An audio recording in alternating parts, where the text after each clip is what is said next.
What's up, everybody? Good afternoon. TJ Felony back live on YouTube. I got lucky on that one. I didn't do a sound check. Usually when I don't do the sound check, I'm like, uh, oh shit, another wrestling daily felony. All my buddies are probably so disappointed when they pulled up and saw the John Cena picture.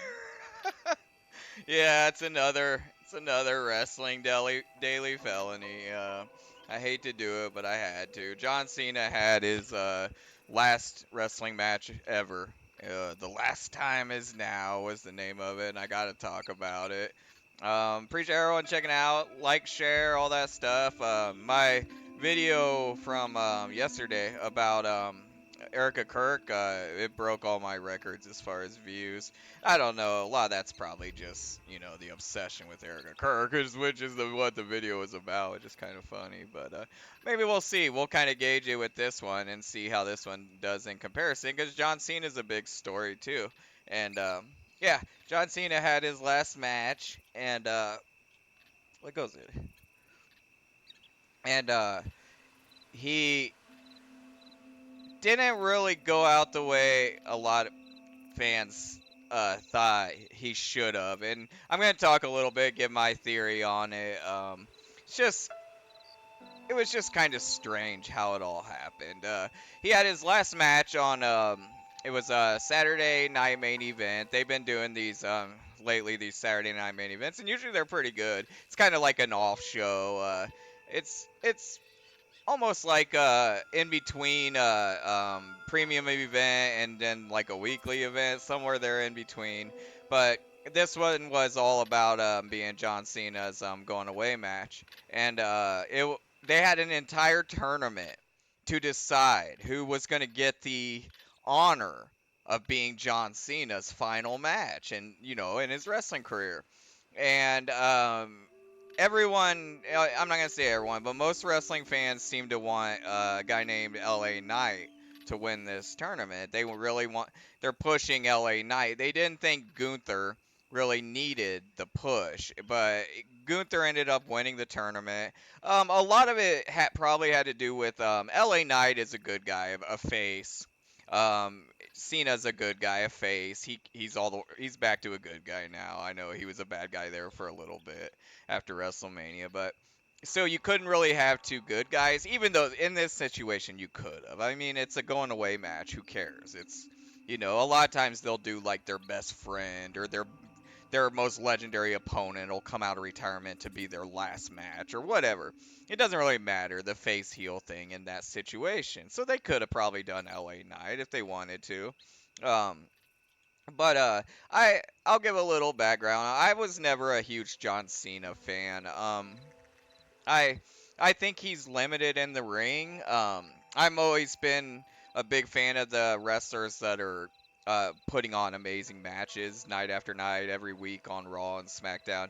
And Cena's always been entertainment. He's not bad in the ring, don't get me wrong, but he's never been like overly impressive in the ring in any way. He's just kind of he had the aura. But he's kind of in the same category as Hulk Hogan in my mind, where I didn't really care for his body of work, but I have to respect what he did for wrestling. Um, Coming out of the Attitude Era, the Stone Cold Steve Austin era, the Rock, that era, there was a dip in the wrestling industry, and it's possible that Cena saved the wrestling industry because he kind of filled that void, and he was the man. He carried the industry for several years. They call it the ruthless aggression era. It seemed to be more aimed at the younger audience. Cena was always beloved by the younger fans, but I will always respect what he did for the wrestling business. Always a good, constant professional. You'll never hear about him, being hard to work with or anything. And that's going to play into my theory on why this went down the way it did. And another guy I named was Hulk Hogan there, where I said, you might not like him or what his gimmick, whatever. But you got to respect what he did for the wrestling business. Hulk Hogan was a jerk to work with. He was known for being that don't work for me, brother. you can list a bunch of examples. When he worked with Shawn Michaels at WrestleMania, he didn't want to put Shawn over.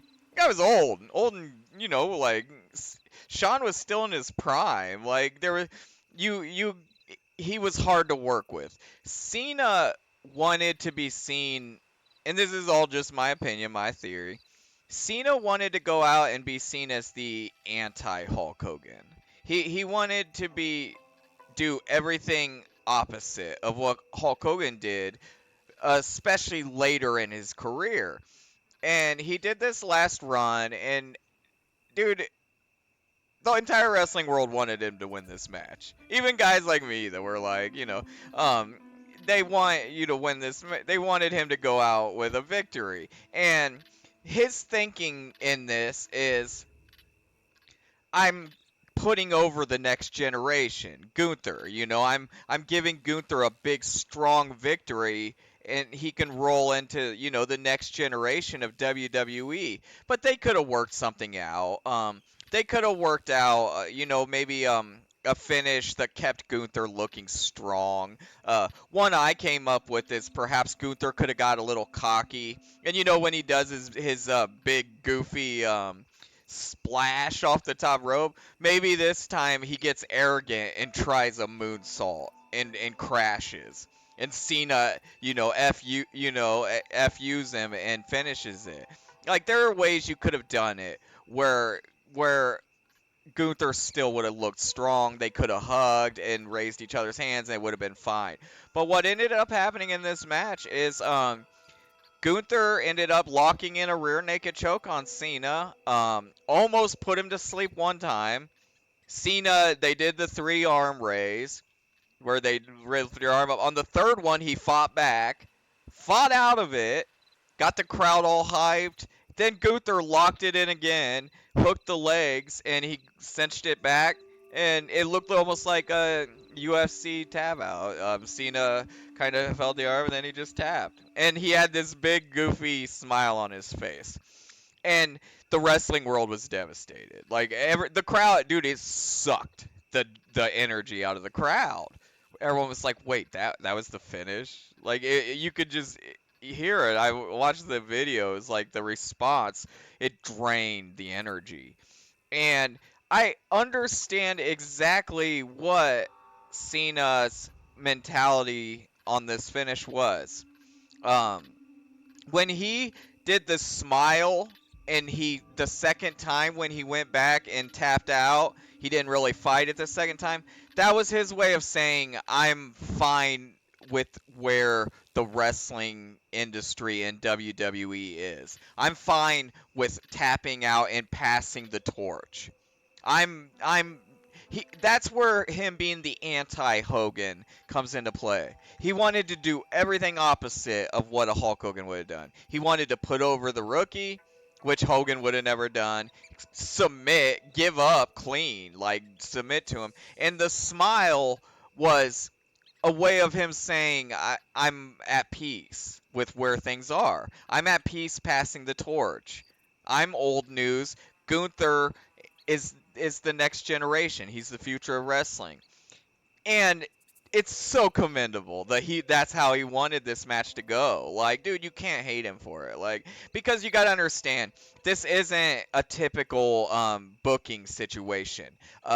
Nobody wrote this match for Cena and told him what to do. They probably came to him and were like, "What do you want to do, champ? Like, what do you want to do for your last match?"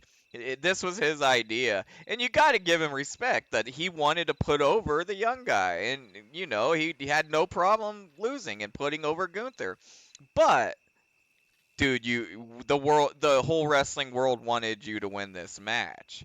So in return, trying to do the right thing for the wrestling industry and for the fans, he ended up almost like letting them down and just crushing them. I mean, look at this guy in this photo. When I do the edit, I'll put some up. Bailey, there was a recording of Bailey watching it, and she stormed off. Like, what the fuck? Like, why didn't they tell him, no, you're gonna go out with it on top?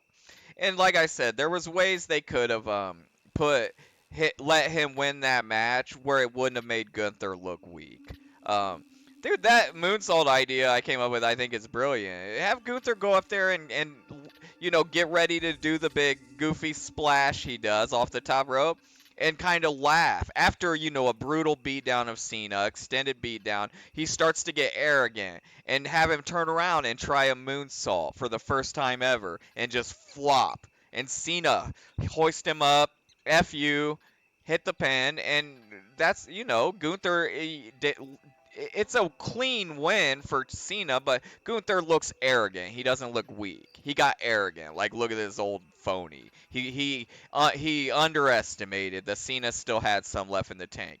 They could have done that. I wanted to talk a little bit about the actual match. Um, there was a moment where they were teasing this choke, this rear naked choke throughout the match, and there was a moment where Cena rolled out of it.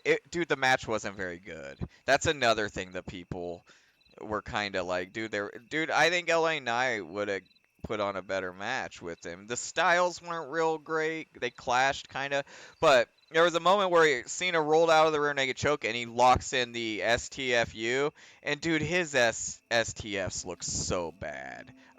When I do the edit, I tried to find a photo. I don't know the rules on video, so I don't want to risk it. I tried to find a photo of it, but it looks so loose, and like when Gunther's dragging him, there's so much wiggle room. Like, dude, and you can see there's a moment where Gunther almost like tries to like put his face into his arm to make it look more brutal, but it's so loose, and oh man, the STF looked really bad. Um, they did a spot where Cena hit him with an attitude adjustment through one of the tables out on the ringside, and that looked really good. Gunther's a big dude, and he flopped hard. He flattened that table. Shit exploded out everywhere. The table spot was pretty good. But yeah, like I said, I understand what Cena was trying to do, and I'm also a little amazed that more people in the wrestling world aren't keyed into that's what he was trying to do. With the goofy smile and everything, he was trying to say I'm comfortable with passing the torch. Wrestling is going strong. It'll survive without me. It doesn't need me anymore. I can rest. I can go to sleep. That's what this was. I think it might have went a little too artsy fartsy.